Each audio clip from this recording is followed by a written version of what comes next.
Assalamualaikum warahmatullahi wabarakatuh. Halo semuanya. Jadi, pada kesempatan kali ini saya akan menjelaskan bagaimana cara mengumpulkan data dan mengolah data statistika menggunakan analisis regresi. Nah, sebelum saya menjelaskan semuanya, izinkan saya memperkenalkan diri terlebih dahulu.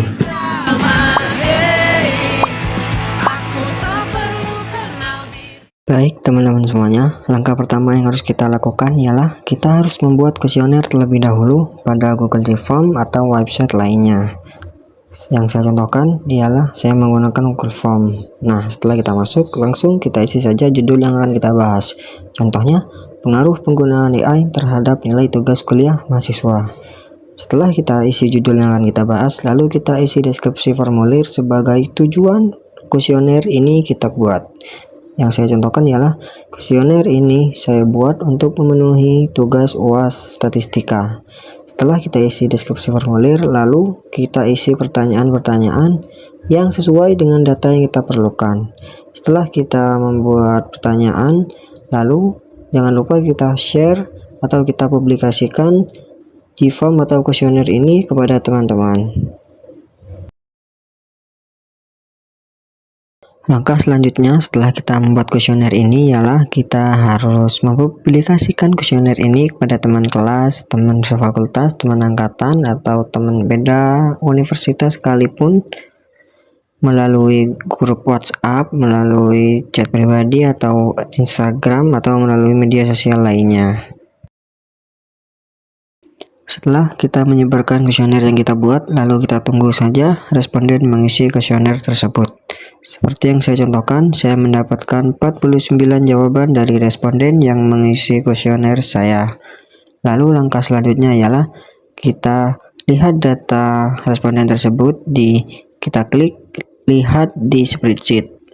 Nah, kita klik saja, lalu akan muncul data kuesioner dari responden yang telah mengisi kuesioner saya. Setelah kita mendapatkan data dari kuesioner yang kita sebar di spreadsheet, lalu kita alihkan data mentah tersebut ke Microsoft Excel untuk kita olah lagi datanya. Nah, seperti ini. Ini saya sudah alihkan kepada Microsoft Excel. Setelah kita pindahkan pada Microsoft Excel, lalu kita rapikan data tersebut agar jelas mana variabel X dan mana variabel Y-nya. Seperti yang saya contohkan ini, saya sudah rapikan. Ini variabel X-nya ialah AI dan variabel Y-nya adalah nilai tugas kuliah. Setelah kita merapikan data tersebut, langkah selanjutnya ialah kita masukkan data tersebut ke data regresi. Caranya ialah kita klik data pada Microsoft Excel, kita klik data, lalu kita klik data analisis. Selanjutnya kita cari regression atau regresi, kita klik, lalu kita klik OK. Setelahnya kita masukkan variabel Y-nya, kita copy variabel Y-nya, lalu kita klik enter, lalu kita masukkan variabel X-nya, kita copy lagi variabel X-nya sampai bawah. Nah, lalu kita klik.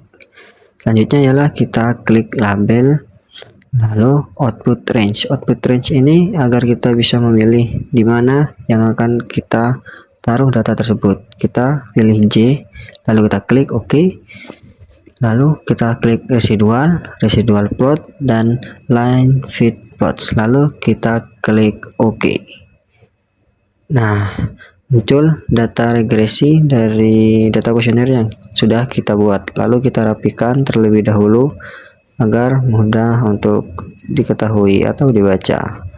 Nah, kita rapikan dulu.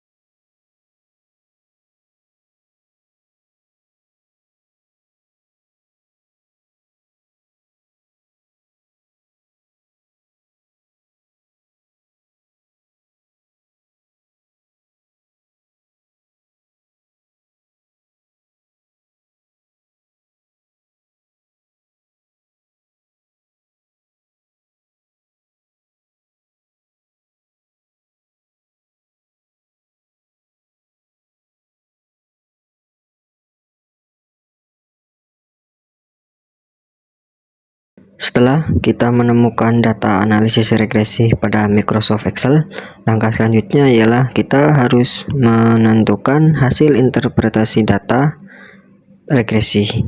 Untuk mempermudah, kita alihkan saja pada Microsoft Word. Nah, ini dia hasil interpretasi data. Yang pertama ada regression statistik, ada multiple error. Diketahui bahwa 0,083 menunjukkan bahwa hubungan antara variabel X dan Y sangat lemah.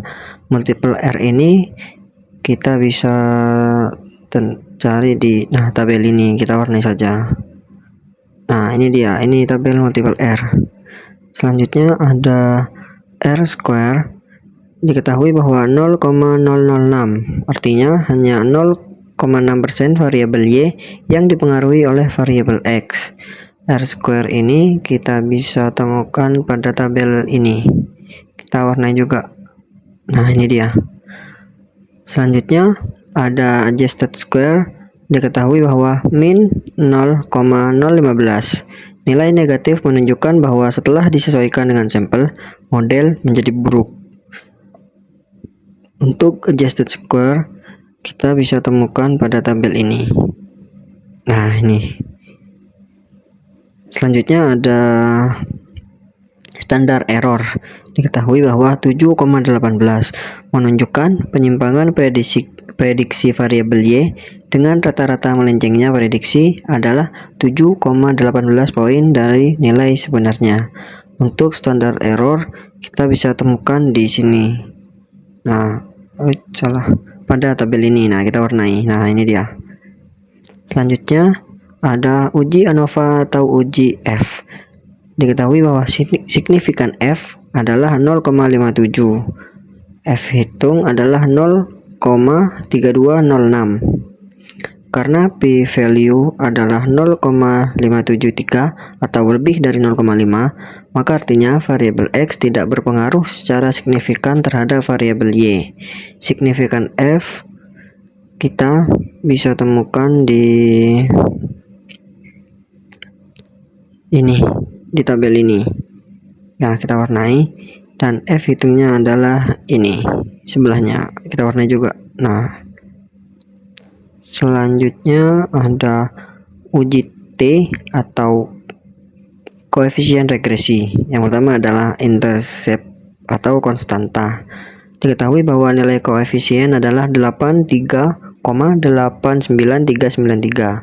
Dapat diartikan jika mahasiswa yang tidak menggunakan AI atau X sama dengan 0 diprediksi bahwa nilai tugas kuliah atau variabel Y adalah sebesar 83,89. Koefisien di sini bisa kita temukan di tabel ini, kita warnai. Nah, ini dia. Ini intercept atau konstanta. Selanjutnya variabel X-nya. Karena P value diketahui bahwa 0,573 atau lebih dari 0,5, maka dapat diartikan bahwa X tidak berpengaruh secara signifikan terhadap Y. Untuk P value di sini kita temukan di ini, kita warnai. Nah, ini dia, ini P value.